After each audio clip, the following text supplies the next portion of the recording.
Hello दोस्तों, weekend investing Hindi channel में आपका स्वागत है। तो आज हम बात करेंगे बाय एंड होल्ड। ये आपने बहुत बार सुना होगा कि अच्छे स्टॉक्स को खरीद लीजिए फिर भूल जाइए, अपने आप पैसे बनते रहेंगे। तो ये जो कॉन्सेप्ट है, क्या इसका दौर ख़त्म हो गया है? ये हमारी आज की डिस्कशन रहेगी। तो इसके लिए एग्ज़ाम्पल हम ले रहे हैं एक, जैसे अली बाबा, एक स्टॉक आपने सुना होगा, जो कि बहुत बड़ी कंपनी है।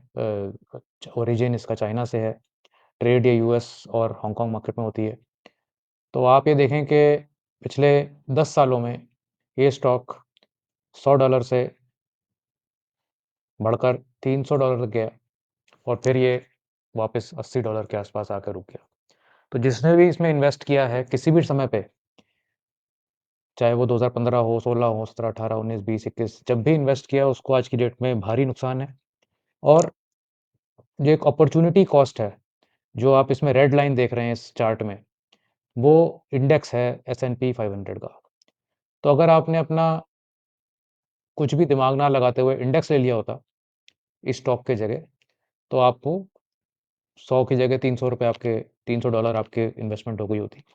और यहाँ आपके 10 साल बाद भी आप 100 के 100 पर ही हैं और पता नहीं आगे क्या होना है, ये मालूम भी नहीं। तो ये एक बड़ा क्लासिक एग्ज़ाम्पल है। ऑफ़ कोर्स हर स्टॉक में ऐसा नहीं होगा, बट जो पूरी एक धारणा बनी हुई है कि ये स्टॉक अच्छा है इसलिए इसको लेके रख लेते हैं। तो इसमें 2 चीज़ें सोचने वाली हैं।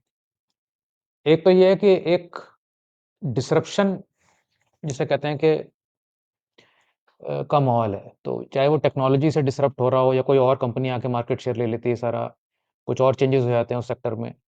तो ऐसा देखने में आ रहा है कि कंपनीज़ बहुत लंबे समय तक अपना जो पकड़ है मार्केट पे, वो नहीं रख पाती हैं, क्योंकि बहुत कॉम्पिटिशन है।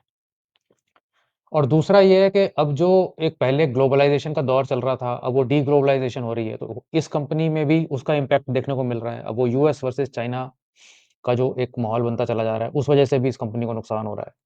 उसके अलावा भी आप ये देखें कि अ, हर कंपनी का एक अच्छा प्राइस है और एक बुरा प्राइस है। तो एक जिसे कहते हैं कि good stock can have a bad price and bad stock can have a good price.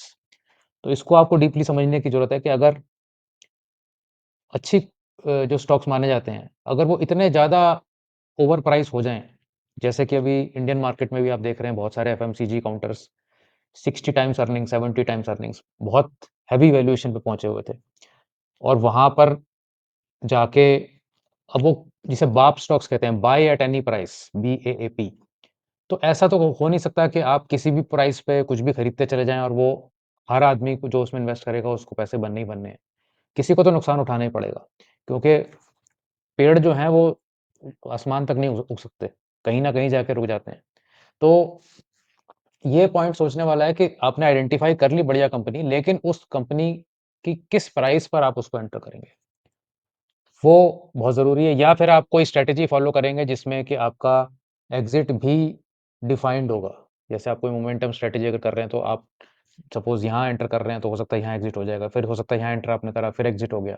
तो आपका एट लीस्ट